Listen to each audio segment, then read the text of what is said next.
Before 8 right now. The great flyer, General Chuck Yeager, goes for another record tonight. He's going to pilot one of these. It's a Piper Cheyenne 400 LS. He's going to fly one nonstop from Los Angeles to New York, and the object is to do so in less than 6 hours and 11 minutes. That would be a record for this kind of an airplane. It's a business class turboprop. And also heading east from Los Angeles tonight in another 400 LS, Terri Jones. She is 23 years old. She is the youngest woman cleared to fly 707s. She is hoping to set a speed record from LA to Jacksonville, Florida, and Terri Jones and Chuck Yeager are joining us very early this morning from Burbank, California, and that's where they'll leave from. Terri, good morning. Chuck, welcome back. How you doing? Good, Dave. How you doing? Just terrific. Good morning. Chuck, what's the purpose of this? Why a turboprop flying across the U.S.? What's the point? Well, I've been working with the Piper Cheyenne 400 LS for quite some time, and since I have to be on the East Coast and we're taking a Cheyenne, might as well just set a record. Since the airplane's so fast, it's not too difficult to do. Tell us a little about the airplane, Chuck. What makes it so special? Well, basically, we've taken some very powerful Garrett engines, you know, at about 1,600 horsepower and flat rated them to 1,000, so that they're very reliable. And the thing cruises at 41,000 feet and does a little better than 408 miles an hour. And that's pretty unusual for a turboprop aircraft. And what's the advantage instead of a jet? In other words, if you can do the same thing in a jet, why not do it in a jet plane? Yeah, you can, but it uses about 4 times more fuel doing it. Also, you can, with props, you can get in and out of short fields, David, and with a straight jet, it takes a lot longer runway to get off or land. And like I say, we're only burning about 150 pounds a side per engine at 41,000 feet, and that's pretty efficient. Terri, describe, what is it like to fly this airplane? Describe it for us, would you? I love this airplane. We describe it as a fighter with seats. I haven't had the opportunity to fly fighters like General Yeager has, so this is the closest that I can get. Sometimes I get a little bored with flying. In this airplane, you can't relax. You've got to keep on top of it all the time because it's very fast. On takeoff, it climbs at a climb rate that's unbelievable. So you always have to be ahead of the airplane. What about the propellers? They look to be extremely long. Are they? And if so, why?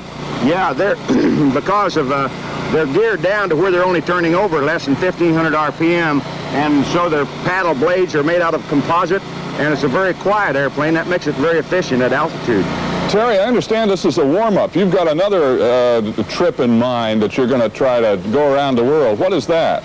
That's right. Next April, probably around April, I plan to take off. We have an airstrip in our backyard, and we land our 707 there, so I plan to take off. Hey, that's not too shabby, Yeager. Do you have a strip that you can land a 707 in your backyard, Yeager? Yes. No, man, I got my ultralight though, David. You can land that in his backyard.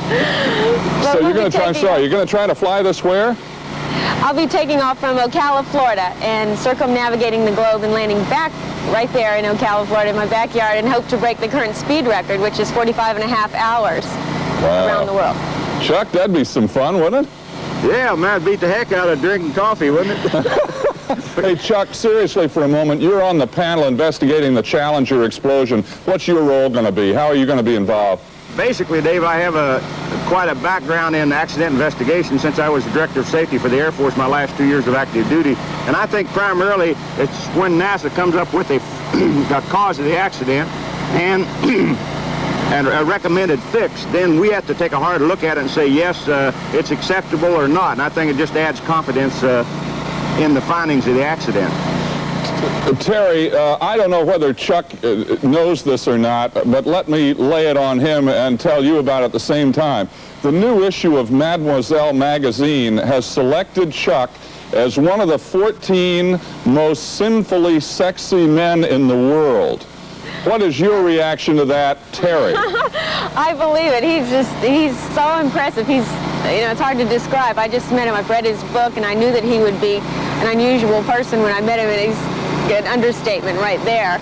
And all the girls last night, my girlfriend's with me, and she's just crazy about him. So go ahead, Yeager, you're on. Person. Hey, what do you think? Hey, what do you think Glennis married me for, David? Hey, Chuck, are we going up in that P-51 or not? Yeah, man, I've been waiting on you, but, you know, like I say, you'd probably get sick anyway. Ah, you, Yeager. Okay, you're on. You're You're I'll see on. you in Vegas at the Gathering of the Eagles, huh? I'm looking forward to it, Chuck. Thank you. Good luck tonight to both of you in this trip. Have fun. Thank you. Thanks, Chuck. Thanks, Terry. And we'll be back. John Stossel and some unpolished apples.